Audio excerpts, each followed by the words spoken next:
सुप्रभात विद्यार्थियों, मैं योगेंद्र सिंह सांखला, सहायक आचार्य हिंदी, गवर्नमेंट बांगड़ कॉलेज पाली। विद्यार्थियों, हम बीए प्रथम वर्ष के द्वितीय अध्याय मलिक मोहम्मद जायसी के पद्मावत महाकाव्य के नागमती वियोग खंड की हम चर्चा कर रहे थे।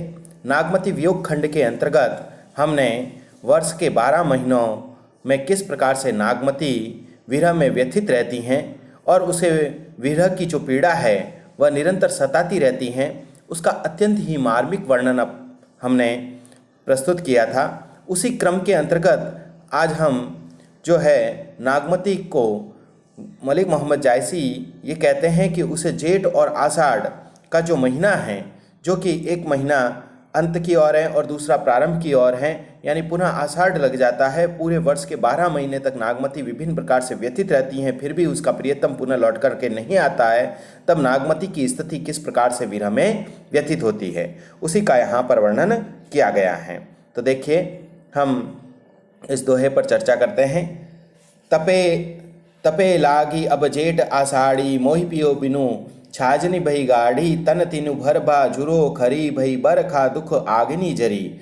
बंद नाही ओ कंद न कोई, बात न आव कहो कोई रोई, साठी नहीं जग बात को पूछा, बिनु जीव फिरे मूंज तनु छूजा, भई दुहेली दे टेकु बिहूनी, थांब नाही उठी सके न थूनी, बरसे मेहे चुहे नैना, छप्पर छप्पर होई रही बिनु नाहा, करो कहाँ ठाट नव साजा, तुम बिनु कंत न छाजिन छाजा, अब मया दृष्टि करी नाह, निठुर घर आओ, मंदिर उजार होत हैं, नव के आई बसाओ। इस पद के अंतर्गत यदि हम बात करें तो मलिक मोहम्मद जायसी ने नागमती के जेठ व आषाढ़ माह में अनुभूत हो रही विरह वेदना का बहुत ही अत्यंत मार्मिक वर्णन प्रस्तुत किया है। इस संपूर्ण व्याख्या को हम दो प्रकार से व्याख्या के आधार पर इसका व्याख्यात्मक अध्ययन कर सकते हैं, जिसके अंतर्गत एक नायिका के अर्थ में और दूसरा छप्पर के अर्थ के अंतर्गत किया जा सकता है। तो हम यहाँ पर जो नायिका है, क्योंकि मूलभूत रूप से नायिका ही इस महा को बहुत ही अधिक विरह में व्यथित करती हुई प्रतीत होती हैं, तो हम उसी महा का वर्णन करते हैं। तो क्या कहा है? तपे लगी अब जेठ आषाढ़ी, कि नागमती कहने लगी कि जेठ अर्थात आषाढ़ के जेठ के अंत और आषाढ़ के प्रारंभ में गर्मी बढ़ने लग गई है। कि जेठ का तो क्या है, जेठ का तो अंत और आषाढ़ के प्रारंभ के अंतर्गत जो है गर्मी बढ़ने लग गई है। क्या कहा? मोहि पिय बिनु छाजन भई गाड़ी, कि मुझे तो, नागमती कह रही है कि मुझे तो जो है अपनी छाजन, अपनी काया दुखात्मक हो रही हैं, यानी कि मतलब पिय बिनु छाजन भई गाड़ी, कि छाजन यानी मुझे मेरी जो शरीर है या मेरा जो काया है, क्योंकि मेरा प्रियतम मेरे पास नहीं है, तो मोहि पिय बिनु यानी मुझे मेरे प्रियतम के बिना मुझे कौन सुख प्रदान कर सकता है, यानी सहारा दे सकता है, छाजन दे। तन तिनु भर बा जुरो खरी, कि मेरा जो शरीर है वह तो सूख करके बहुत अधिक सूख गया है, और सूख करके किसके समान हो गया है? तन तिनुबर तिनके के समान हो गया है।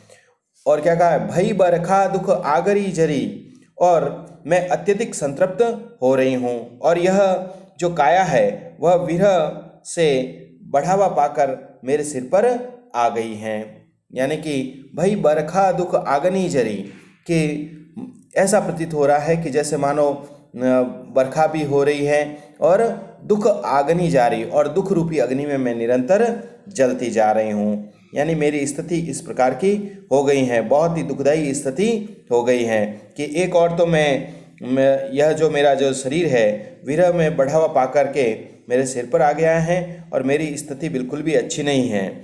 इसलिए मुझसे बंद ना ही ओ कंद न कोई, कि अब न तो मेरा कोई रिश्तेदार है और न ही मुझे कंद यानी कंधा या सहारा देने वाला है। बात न आव कहो का रोई, कि मेरे मुख से कोई बात ही नहीं निकल रही है, मेरे मुख से किसी प्रकार के बोल भी नहीं निकल रही हैं, जिस कारण से मैं रो करके अपनी बात भी किसी को कह दूं। बात न आव कहो का रोई, कि मैं रो करके भी लोगों के सामने नहीं कह सकती, क्योंकि मेरे मुख से कोई बात भी नहीं निकल रही है। ठीक है ना? फिर क्या कहा है? साठ ही ना ही जग को पूछा, कि मेरा जो स्तंभ मतलब मैं बिना रोकथाम के साठ ही ना ही जग को पूछा, कि मुझे किसी प्रकार का कोई रोकने वाला भी नहीं है, तो इस बात को मैंने सारे संसार से पूछती हूँ। बिनु पियू जी फिरे मूंज तनु छूजा, कि बिना प्रियतम के मेरी स्थिति तो उस मूंजे के समान हो गई है, यानी कि उस सूत के समान हो गई है जिसका कोई भी अर्थ नहीं है, मतलब कि कटे हुए पैर का जो धड़ होता है उसके समान हो गई हैं। बिनु जीव फिरे मूंज तनु छूजा, कि बिना प्रियतम के मेरा जो शरीर है वह मूंजे के समान हो गया है।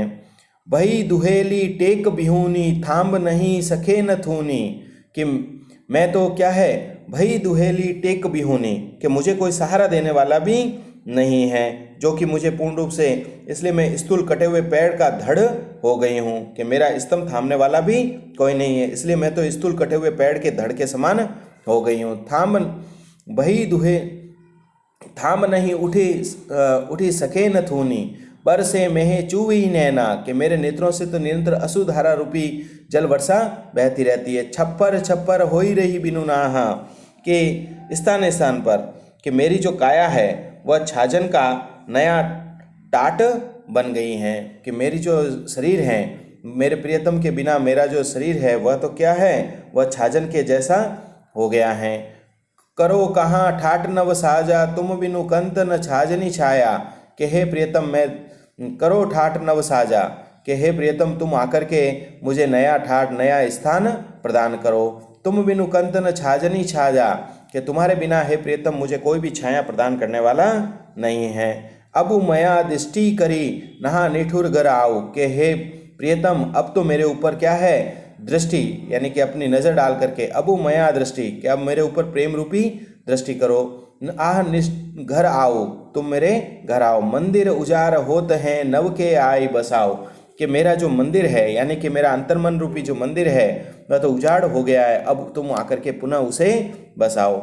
यदि हम इस संपूर्ण व्याख्या के अंतर्गत देखें तो नागमती के यहाँ पर आषाढ़ के महीने के प्रारंभ का वर्णन किया गया और जेठ की समाप्ति पर, जिसके अंतर्गत बहुत ही भयंकर गर्मी की ऋतु का अत्यंत ही मार्मिक और मनोरम चित्रण किया गया है, क्योंकि नागमती के प्रियतम राजा रतन सेन पुनः लौट करके नहीं आते हैं। तब नागमती को यह जो वर्ष के 12 महीने पूर्ण रूप से सताते हैं, और उसके साथ साथ जेठ और आषाढ़ का जो भयंकर जो गर्मी पड़ती है वह भी उसे बहुत ही अधिक व्यथित करने वाली प्रतीत होती हैं।